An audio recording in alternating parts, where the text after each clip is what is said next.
अध्यक्ष की तानाशाही।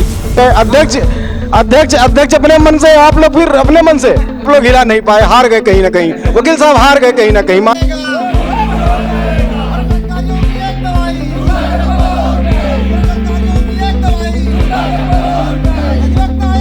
अधिवक्ता यानी कि वकील साहब गुलाम भारत में बैरिस्टर की संज्ञा प्रचलित थी। क्रांतिकारी रहे, लेखक रहे, पार्टी के मुखिया रहे। भारत में अधिवक्ताओं को तंत्र का सबसे मजबूत स्तंभ कहा जाता है। स्वतंत्र भारत के पहले प्रधानमंत्री, राष्ट्रपति, राष्ट्रपिता बैरिस्टर ही रहे। स्वतंत्रता संग्राम सेनानी रहे अधिवक्ताओं ने अपनी जान भारत के लिए कुर्बान कर दी थी। यह सब तारीफों के लतीफे और जिम्मेदारियों की हनक जनपद अम्बेडकर नगर के तहसील आलापुर में धीमी पड़ गई। तहसील आलापुर में 2 महीनों से अधिवक्ता हड़ताल पर बैठे हैं। हुआ यूं कि तहसीलदार ब्रजेश वर्मा से अधिवक्ताओं की अनबन हुई थी, जिसके तपिश में नायब तहसीलदार और उप जिलाधिकारी भी आए। उस पर जिला प्रशासन ने उप जिलाधिकारी के रूप में यश रोशनी यादव को आलापुर की कमान सौंप दी। यह हास्यास्पद है कि बार और बेंच की लड़ाई में बेंच का प्रमोशन हुआ, नए उप जिलाधिकारी का आगमन हुआ, नई प्रथा बन गई। प्रथा यह बन गई कि तहसील आलापुर में हर साल स्वतंत्रता दिवस अधिवक्ता संघ एवं तहसील कर्मचारी एक साथ मनाते थे। इससे ज्यादा और क्या होता कि अब की बार अधिवक्ताओं को न्योता तक नहीं भेजा गया। उप जिलाधिकारी रोशनी यादव का अड़ियल रुख भी सामने आया। बार और बेंच के बीच समझौते को कहिए महोदया पर कोई असर नहीं पड़ा। मामला लगातार बिगड़ रहा था। अधिवक्ताओं की एक टोली अपनी ही पैरवी करने जिम्मेदारों तक पहुंची, लेकिन कोई भी टस से मस न हुआ। अपनी बात मनाने के लिए अधिवक्ताओं ने चक्का जाम करने के लिए भी सोचा। सड़क तक पहुंच गए, जिसमें जिला प्रशासन के मान मनोबल के बाद अधिवक्ताओं ने चक्का जाम भी नहीं किया। समय लंबा हो गया था, अधिवक्ता संघ हड़ताल की तपन को सहन न कर सका, तो स्वाभाविक था कि धीरे धीरे संगठन में राजनीतिक छींटाकशी के बाद 2 गुट तैयार हो गया। पता नहीं कब कोर्ट चलने लगी और बैठक बुलाकर मामले को सुलटा लिया गया। गजब की कहानी है ना, अभी बाकी है। अगले भाग में सभी पेच आपके सामने होंगे। नमस्कार, मैं हूं हिमांशु त्रिपाठी, आप हमारे साथ वार्ता देख रहे हैं। जनपद अम्बेडकर नगर का तहसील आलापुर जो काफी चर्चा में है, बार और बेंच के बीच में संतुलन बनता दिखाई नहीं दे रहा था विगत 2 महीनों से।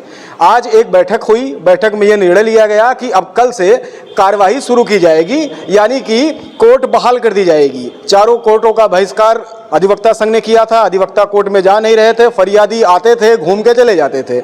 इसमें जिला प्रशासन ने भी बार और बेंच के बीच संतुलन बनाने के लिए क्या कुछ किया वो भी हम जानेंगे। हमारे पीछे अधिवक्तागण खड़े हैं। और संतुलन कहां से बन गया अचानक से, जब चारों कोर्ट का बहिष्कार किए थे आप लोग, आप काम नहीं कर रहे थे, आप उप जिलाधिकारी, तहसीलदार, नायब तहसीलदार सभी के कोर्टों का बहिष्कार चल रहा था, तो अचानक से ऐसा क्या कुछ हुआ कि बहिष्कार खत्म हुआ, कल से काम करने का निर्णय लिया गया है। हम बात करते हैं। सर, नाम बताइए। रामचल यादव नाम हमारा है और हम यहाँ पर अधिवक्ता हैं। अच्छा यादव जी, ये बताइए कि अभी रोशनी यादव उप जिलाधिकारी को आए हुए बहुत ज़्यादा समय हुआ नहीं जी। ऐसा क्या कुछ आप लोगों ने देख लिया कि जिंदाबाद मुर्दाबाद शुरू हो गया? इसमें केवल तहसीलदार के कोर्ट का बहिष्कार हुआ था और सपोर्ट में जैसे कि टोकन हड़ताल की गई थी उनकी, लेकिन कुछ ऐसे हमारे अधिवक्ता भाई रहे जिनका व्यक्तिगत स्वार्थ माननीय अध्यक्ष जी राम प्रकाश तिवारी जी गांव सभा पे अपना स्थगन पारित करा लिए थे। वह पत्रावली पेश हुई थी। उस पत्रावली में स्टे खारिज होने की बात थी। गांव सभा का प्रधान और गांव सभा की जनता मौजूद थी। वह पत्रावली एसडीएम महोदय के सामने पेश हुई। उसी को लेकर के उनके साथी जो दूसरे अधिवक्ता थे सत्यप्रकाश मिश्र, वह आग बबूला हो गए। इतने मामला हुआ था और उसमें वह यह चाहते हैं कि मनमानी तरीके से कोर्ट हमारे बस में होकर काम करे। निष्पक्ष न्याय चल रही थी। इसमें कहीं से किसी हमारे अधिवक्ता बंधु को या वादकारी को कोई परेशानी नहीं थी। लेकिन पॉइंट बात कर लें एक बार। पहले बहिष्कार हुआ था कोर्ट का, हाँ सही है कि गलत? बहिष्कार हुआ टोकन जी, मतलब वार्ता के बाद समाप्त कर दिया जाएगा। हाँ। लेकिन वार्ता करने के लिए जब वहाँ से लेटर आया तो कुछ लोगों ने उस प्रार्थना पत्र को आम सभा में न रख करके मनमानी तरीके से जैसे इनकार कर दिए। जब सबको जानकारी हुई तो सारे साथियों ने 98-83 साथियों ने एक प्रार्थना पत्र दिया कि इस पर एक मीटिंग होनी चाहिए और पीठासीन अधिकारियों से वार्ता होनी चाहिए और जो अपने बीच का दूरी है उसको हम कम करके फिर जैसे कि काम करें। अधिवक्ता संघ में 2 गुट हो गया। दो गुट नहीं हुआ। हम सब एक गुट में काम कर रहे हैं। केवल अध्यक्ष हमारा जो है हुआ जैसे कि अपने को अलग समझ रहे हैं, बाकी एक हम सबकी कमेटी बन गई 9 लोगों की। बात हुई, राजा अलग अलग चले गए, बाकी सब लोग एक तरफ चले गए। अध्यक्ष अध्यक्ष अध्यक्ष अपने मन से, आप लोग फिर अपने मन से। प्रजा जब साथ नहीं है, आम अधिवक्ता उनके साथ नहीं है, वो सबकी मनोभावनाओं के विपरीत काम कर रहे हैं। जैसे कि राजा कहाँ रह गए। एक कमेटी बनी हमारे परिवार को चलाने के लिए 9 सदस्य, उसमें श्री गजराज यादव जी उस कमेटी के अध्यक्ष हुए, श्री जगन्नाथ मिश्र जी, श्री शिव प्रसाद शुक्ल जी, श्री दिनेश प्रसाद श्रीवास्तव जी, श्री दिनेश सिंह जी, श्री दयाराम यादव जी, श्री देवदत्त मौर्य जी और हृदय राम जी, ये सारे लोग उस कमेटी के सदस्य बनाए गए। इन कमेटी के सदस्यों ने, अध्यक्ष और मंत्री दोनों लोग गए थे, एडीएम साहब के सामने बात हुई, वहाँ सामंजस्य जैसे सारे लोग चाह रहे थे कि बन जाए। केवल अध्यक्ष जी अपना मनमानी इस बात को नहीं मान रहे थे। कल सारे सदस्यों ने, जो कमेटी के सदस्य थे, उप जिलाधिकारी महोदय से वार्ता की, बहुत अच्छे माहौल में बात हुआ और यह बात हुई कि हम सब मिल करके आपस में सामंजस्य बना के आपके यहाँ काम करेंगे, कोई दिक्कत नहीं है। उसी के तहत आज एक मीटिंग की गई है। माननीय हमारे संयोजक जो हैं, जो समिति के अध्यक्ष हैं, श्री गजराज यादव जी, उसकी अध्यक्षता की है। हम सब लोगों ने कुल मिला जुला के ये मान लिया जाए ना, कोई असर नहीं हुआ। नहीं, आप लोग विरोध प्रदर्शन किए, आप लोग कोर्ट का बहिष्कार किए, लेकिन बेंच हिली नहीं। आप लोग हिला नहीं पाए, हार गए कहीं ना कहीं। वकील साहब हार गए कहीं ना कहीं, मानना चाहिए। यह व्यक्तिगत हार जो है व्यक्ति विशेष की हो सकती है, अधिवक्ता संघ की कोई हार नहीं है। अधिवक्ता संघ उससे कहीं जैसे कि उस नहीं था। विरोध के बाद आपका अध्यक्ष अलग थलग हो गया, आप में 2 कुनबे बन गए।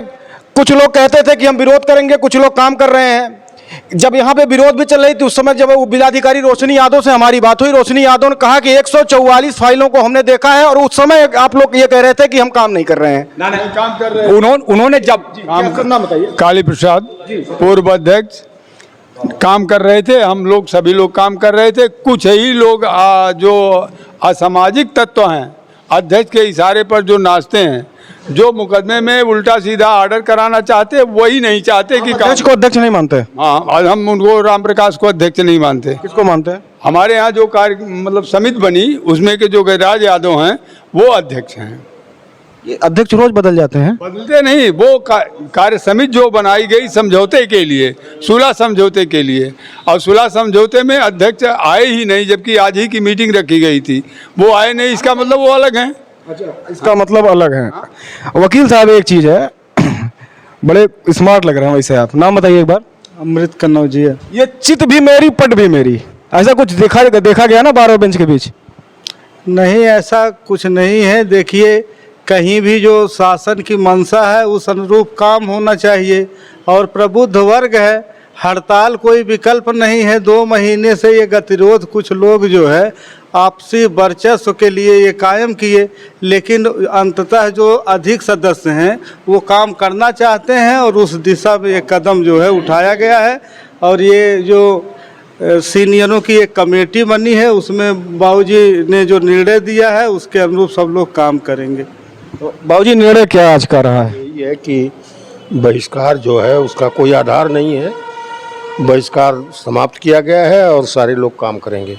बताइए, झगड़ा कहाँ शुरू हुई? ये कुछ लोग जो है, जो शासन की नीति है, माननीय हाई कोर्ट की नीति है, माननीय राजस्व परिषद की नीति है कि जनता को सुलभ न्याय मिले और पारदर्शिता हो, उसी के तहत हमारे न्यायालय के पीओ महोदय, माननीय उप जिलाधिकारी महोदय, माननीय तहसीलदार महोदय, माननीय नायब साहब काम कर रहे थे।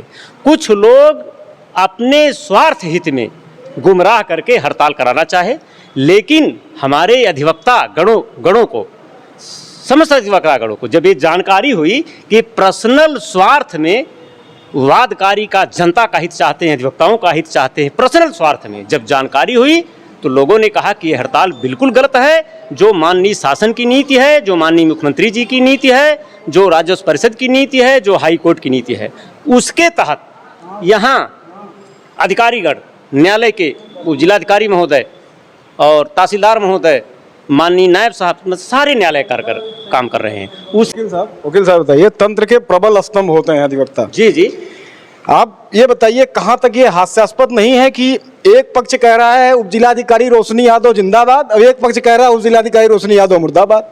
क्या कहते हैं? एक मेरा नाम दिनेश कुमार तुरंत आ रहे, तुरंत आ रहे। कुमार सिंह।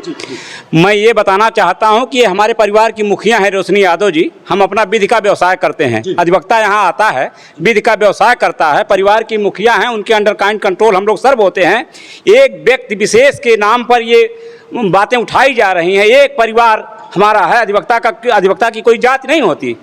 हम पहले अधिवक्ता हैं, तब किसी जात के हैं। बार और बेंच के सामंजस्य को बनाने के लिए एक कमेटी का गठन किया गया, जिसमें 9 सदस्य रखे गए, 10 सदस्य रखे गए। 9-10 सदस्य जाकर एसडीएम महोदय के यहाँ वार्ता किए। वार्ता काफ़ी संतोषजनक रही। उसके बाद सभी सदस्यों को बताने के लिए एक मीटिंग का आह्वान किया गया, जिसमें एक वर्ग विशेष के लोग नहीं आए। इसका क्या अर्थ समझा जाए? किसी वर्ग बाद से तो ये अदालत तो चलेगी नहीं। हम काम करने आते हैं, बादकारी को न्याय दिलाना हमारा सबसे बड़ा कर्तव्य है। फूट डालना, राज करना हमारा कर्तव्य नहीं है। हम तो काम करेंगे, काम करने के लिए आए हैं। ये मेरी व्यक्तिगत इच्छा है भाई साहब। ये तो आपकी व्यक्तिगत इच्छा है। अगर आप ये एलिगेशंस लगा रहे हैं कि एक आम सभा, एक खास वर्ग के लोग, खास वर्ग के अधिवक्ता आपके किसी भी संगठन के कार्यकारिणी में, बैठक में, बुलावे में नहीं आते हैं। नहीं आते हैं। उसमें से कुछ लोग ऐसा है जिनका डिस्ट्रक्टिव नेचर है, जो कतई काम करना नहीं चाहते, मुद्दा बना के हड़ताल करना चाहते हैं। वही लोग ये काम नहीं करने देना चाहते। बकिया 90% अधिवक्ता ऐसे हैं जो काम करना चाहते हैं और काम पे हैं भी। केस ये है कि आम जनमानस में छवि आलापुर की खराब हो चुकी है। इसमें कार्य करना ही जरूरी है, कार्य करके न्याय दिलाना ही जरूरी है। इसके अलावा मेरा कोई ध्येय नहीं है। कोई अधिकारी की किसी जात बिरादरी, जैसे माननीय तहसीलदार साहब पोस्ट हुए तो आलापुर के तहसीलदार हैं। माननीय उपजिलाधिकारी महोदय यहाँ पोस्ट हुई तो जात की नहीं है, वो उपजिलाधिकारी हैं। ऐसा एलिगेशन किसी के ऊपर लगाना कि फला जात का है, फला पंडित हैं, ब्राह्मण हैं, ऐसा नहीं। हम अधिवक्ता हैं, वो हमारे अधिकारी हैं। और जनता जो अदालत में बैठे वो ईश्वर स्वरूप हैं, वो न्याय देते हैं। तो जनता उनसे न्याय की उम्मीद लगाई है। हम लोग जनता को न्याय दिलाएंगे। जो अधिवक्ता का कार्य है वो सही ढंग से बात को प्रेजेंट करना, विधि को बात को प्रेजेंट करना, हम प्रेजेंट करेंगे और जनता को सुलभ न्याय मिलेगी। यही हमारे अधिकारी गण की भी वो करते हैं और ऐसा हम लोग करेंगे। संगठन के पदाधिकारी हैं, आपसे एक बार बात करेंगे, उनसे भी, आपसे भी एक बार बात कर लिया जाए। आप बड़े इंपॉर्टेंट हैं, देखिए है ना, महामंत्री हैं आप बड़े इंपॉर्टेंट हैं। ये क्या चल रहा है, ये सब बताइए। ये सब होना चाहिए, ऐसा होना चाहिए। ये अध्यक्ष की तानाशाही और अधिवक्ताओं के अहित को देखते हुए तानाशाही अध्यक्ष हैं। उनके खिलाफ जनमानस नहीं है, वो प्रजातंत्र उनके साथ नहीं है, इसलिए उनका समर्थन हम लोग नहीं करते हैं। हम लोग काम पे हैं और काम चल रहा है। मतलब अध्यक्ष के खिलाफ भी धरने बैठेंगे आप लोग? नहीं, अध्यक्ष क्यों, अध्यक्ष के खिलाफ हम लोग काम कर रहे हैं।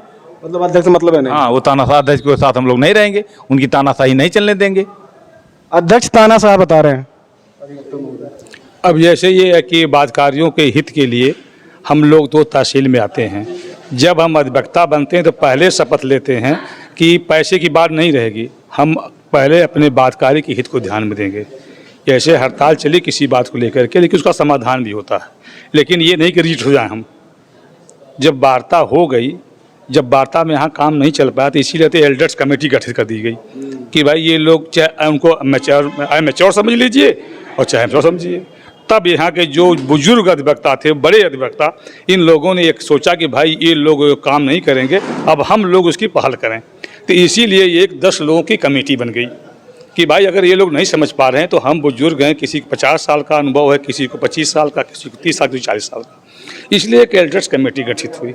हम लोगों ने ये निर्णय लिया कि ये लोग जो है हड़ताल पर रह रहे हैं, 1.5-2 महीना होने जा रहा है। हमारे क्षेत्र की जनता परेशान है न्याय के लिए, इसलिए जो है अब हम लोग अगुवाई करेंगे और इन लोगों को समझाए बुझाएंगे भी। ऐसी बात नहीं समझाए बुझाएंगे। यदि लोग रास्ते पर आते हैं तो आते हैं, नहीं आते हैं तो हम लोग काम करेंगे। इसीलिए जो है हमारी एल्डर्स कमेटी जो है की अध्यक्षता गजराज बाबू श्री कर रहे हैं। उसमें जो है सर्व समाज के लोग हैं, उसमें कोई खास बात नहीं, सिर्फ मतलब और लोग यादव लोग ही हैं। उसमें ब्राह्मण भी एल्डर्स कमेटी में है, शेड्यूल भी है, बैकवर्ड भी है, मौर्या भी है, सब लोग हैं। तो हम लोग ये चाहते हैं कि हमारी क्षेत्र की जनता को न्याय दिलाने के लिए हम लोग आगे आवें और जो जनता को न्याय दिलावें। इसके लिए हम लोग ये भी कोशिश कर रहे हैं कि हम अपने अध्यक्ष को मना लें, अपने महामंत्री को मना लें। भाई आज नहीं कल मानेंगे वो, कि इनकी अगुवाई में अब जो है बादकारियों का हित को ध्यान में रखते कार्य करेंगे और इन लोगों को समझाएं बुझाएंगे भी कि भाई ये गलती आप लोग जो कर रहे हैं इसको वापस कर लीजिए। यही हम लोगों का मतलब जो है उद्देश्य है, मतलब जो है हम बुजुर्ग अधिवक्ताओं का। आपने जैसा देखा कि कुल मिला जुला के 100 बात की एक बात यह है कि आलापुर में अधिवक्ता अब कल से प्रैक्टिस करेंगे, वादकारियों की सुनवाई होगी और कोर्ट बहाल की जाएगी। बने रहिए आप वार्ता के साथ। मैं हूं हिमांशु त्रिपाठी।